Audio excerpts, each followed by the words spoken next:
Now this is going to be a super duper hack for all of you that are having a really tough time getting off these axle nuts.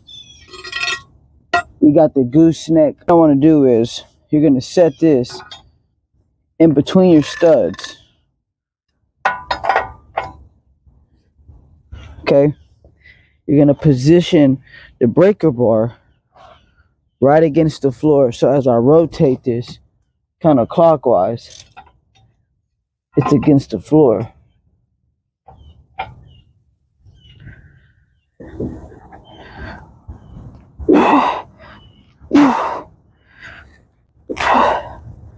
These things can be super stubborn, and sometimes you need a little extra leverage.